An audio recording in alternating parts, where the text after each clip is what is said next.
જય દ્વારકાધીશ વિદ્યાર્થી મિત્રો, આ વિડીયોની અંદર આપણે ધોરણ 9 વાર્ષિક પરીક્ષા લક્ષી એસાઇનમેન્ટ 2025ના ગણિતના પ્રકરણ 2 અને 3ના દાખલાઓ પર ચર્ચા કરશું.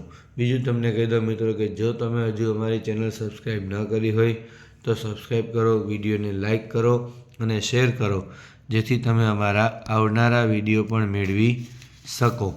ઓકે મિત્રો, પ્રકરણ 2 પહેલો દાખલો છે. જો x ઓછા 1 એ 4x ઘન વત્તા 3x વર્ગ ઓછા 4x વત્તા k નો અવયવ હોય તો kની કિંમત શોધો. હવે એનો અવયવ છે x ઓછા 1 એટલે એના બરાબર 0. ઓછા 1 સામે ગયા તો વત્તા 1 એટલે x બરાબર 1. હવે જ્યાં જ્યાં x ત્યાં શું મૂકો? 1. તો 4 કૌંસમાં 1 ઘન વત્તા 3 કૌંસમાં 1 વર્ગ ઓછા 4 કૌંસમાં 1 વત્તા k. તો 4 એકુ 4 વત્તા 3 એકુ 3, 4 એકુ 4 વત્તા k. 4 4 ઉડી ગયા એટલે k વત્તા 3 બરાબર 0. વત્તા 3 સામે ગયા તો ઓછા 3 એટલે k બરાબર આવશે -3. નીચે આપેલ દરેક બહુપદીનું શૂન્ય શોધો. તો p કૌંસમાં t બરાબર પાઈ t વત્તા 7. કોઈપણનું શૂન્ય શોધવું એટલે એની શૂન્ય સાથે સરખામણી. તો શૂન્ય બરાબર પાઈ t વત્તા 7. વત્તા 7 સામે ગયા તો ઓછા 7. ઓછા 7 બરાબર પાઈ t. હવે પાઈ અચળાંક છે, સામે ગયા નીચે, તો t બરાબર -7/પાઈ. બીજું, 2/3 x ઓછા 5/6 એનું શૂન્ય શોધવાનું. એની શૂન્ય સાથે સરખામણી કરો. -5/6 સામે ગયા તો પ્લસ 2/3 ઉપર સામે ગયા તો નીચે. 3 એકુ 3 ને 3 દુ 6 વધ્યું શું મિત્રો? 5/4 એટલે x બરાબર આવે 5/4. બહુપદી p of x 10x ઓછા 4x વર્ગ ઓછા 3. તો p કૌંસમાં 1 અને -2 શોધો. તો સૌ પ્રથમ મિત્રો p કૌંસમાં 1 એટલે કે જ્યાં જ્યાં x ત્યાં 1. 10 કૌંસમાં 1 ઓછા 4 કૌંસમાં 1 વર્ગ ઓછા 3. 10 એકુ 10, 4 એકુ 4 અને 3/3. 10માંથી 7 બાદ કરો એટલે જવાબ શું આવશે મિત્રો? 3. બીજું, 10 xની જગ્યાએ -2, 10 ગુણ્યા -2 ઓછા 4 -2 વર્ગ ઓછા 3. તો 10 દુ -20, 2 વર્ગ 4, એને ગુણ્યા 4 એટલે 16 અને 3. 3 3 -4 એટલે એનો શું થાય? સરવાળો. 20 ને 16 36, 36 ને 3 39. દર્શાવો કે x વત્તા 3 એ 69 વત્તા 11x ઓછા x વર્ગ વત્તા x ઘનનો અવયવ છે. તો x વત્તા 3 બરાબર 0. તો વત્તા 3 સામે ગયા તો ઓછા 3. હવે જ્યાં જ્યાં x ત્યાં -3 મૂકવાના અને જો જવાબ 0 આવે તો એનો અવયવ છે, નહીંતર એનો અવયવ નથી. 69 વત્તા 11 xની જગ્યાએ -3 માઇનસ -3 વર્ગ પ્લસ -3 ઘન 69 એમને. હવે વત્તે ઓછે ઓછા 11 તેરી 33 ઓછા 3 વર્ગ 9 વત્તા -3 ઘન એટલે -27.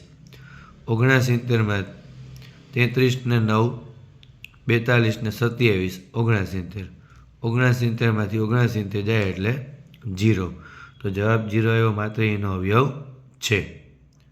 પાંચમો, mની કઈ કિંમત માટે x ઘન ઓછા 2mx વર્ગ વત્તા 16 ને x વત્તા 2 વડે ભાગી શકાય? તો x વત્તા 2 બરાબર 0. હવે x ઘન એટલે -2 એનો ઘન ઓછા 2m xની જગ્યાએ -2 વર્ગ વત્તા 16. -2 ઘન 8 ઓછા 2 વર્ગ 4 ને 4 દુ 8m વત્તા 16. 16માંથી 8 જાય એટલે 8 ઓછા 8m બરાબર 8. તો વત્તા 8 સામે ગયા તો ઓછા m બરાબર -8 ઉપર સામે ગયા તો નીચે. 8 8 ઉડી ગયા એટલે શું વધ્યું મિત્રો? 1. એટલે m બરાબર શું આવશે? 1. આ ચર્ચા કરી આપણે મિત્રો પ્રકરણ 2ના દાખલા ઉપર. હવે આપણે ચર્ચા કરીશું પ્રકરણ 3ના દાખલા ઉપર. એ પહેલાં ફરી પાછું તમને કહી દઉં મિત્રો કે જો તમે હજુ અમારી ચેનલ સબસ્ક્રાઈબ ન કરી હોય તો સબસ્ક્રાઈબ કરો, લાઈક કરો અને શેર કરો, જેથી તમે અમારા આવનારા વિડીયો પણ મેળવી શકો. પ્રકરણ 3ની અંદર નીચેનામાંથી કયા બિંદુઓ વાય અક્ષ ઉપર છે? તો એક્સનો યામ 0 હોય તો જે એક્સના 0વાળા યામ હોય ને એ બધા વાય અક્ષ ઉપર કહેવાય. એટલે 0, 1, 0, 0, 0 અને -1 અને 0 અને 5. બીજો પ્રશ્ન, નીચેના બિંદુઓના યામ જણાવો. એક્સ અક્ષ અને વાય અક્ષ ઉપર બંને ઉપર આવેલું હોય તો એ કહેવાય 0 અને 0. જેની કોટી 5 તે એક્સ પર છે, બરાબર, તો જવાબ આવશે 5 અલ્પવિરામ 0. આકૃતિમાં વાય અક્ષને સમાંતર 3 એકમ અંતરે LM રેખા છે. અહીં જોઈ શકો છો 3 એકમ અંતરે આ LM રેખા દોરેલી છે. તો બિંદુ P અને Qના યામ શું છે? તો આ બિંદુ P એક્સના છે 3 અને વાયના છે 2, એટલે P કૌંસમાં 3 અલ્પવિરામ 2. હવે Q એટલે એક્સના છે 3, વાયના છે -1, એટલે Q કૌંસમાં 3 અલ્પવિરામ -1. બિંદુઓ L અને Mની કોટીનો તફાવત શું છે? તો L ને Mની કોટીનો તફાવત શું આવશે? 0, કારણ કે બેયના એક્સ યામમાં શું આવશે? 3, 3, બરાબર. 3માંથી 3 જાય તો 0. ચોથો દાખલો છે, નીચેના બિંદુઓ કયા ચરણમાં અથવા કયા અક્ષ ઉપર આવેલા છે? તો મિત્રો અહીં તમે જોશો પ્લસ એટલે મેં લખ્યું છે પ્રથમ ચરણ, પ્લસ એટલે દ્વિતીય ચરણ, માઇનસ એટલે તૃતીય ચરણ અને પ્લસ એટલે ચતુર્થ ચરણ. હંમેશા પહેલું બિંદુ છે એ એક્સનું હોય, બીજું બિંદુ છે એ વાયનું હોય. તો -3 ને 5 એટલે પહેલું માઇનસ ને બીજું પ્લસ, તો કયું ચરણ કહેવાય? દ્વિતીય.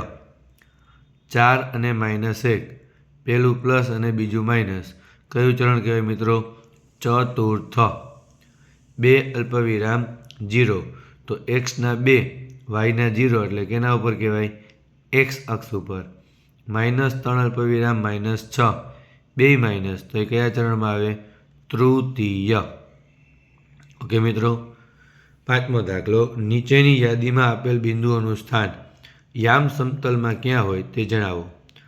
10 ને 0 બંને પ્લસ, પ્રથમ ચરણ. -30 ને 0 એક્સ અક્ષ. 50 અને -40 ચતુર્થ ચરણ. 0 અને -30 વાય અક્ષ પર. ઓકે મિત્રો, તો આ વિડીયોની અંદર આપણે ધોરણ 9 વાર્ષિક પરીક્ષાલક્ષી એસાઇનમેન્ટ 2025ના ગણિતના વિભાગ બીના પ્રકરણ 2 અને 3ના દાખલાઓ પર ચર્ચા કરી. આ જ રીતે બીજા પ્રકરણના દાખલાઓ જોવા માટે અમારી ચેનલ લાઈક કરો, શેર કરો અને સબસ્ક્રાઈબ કરો. જય દ્વારકાધીશ.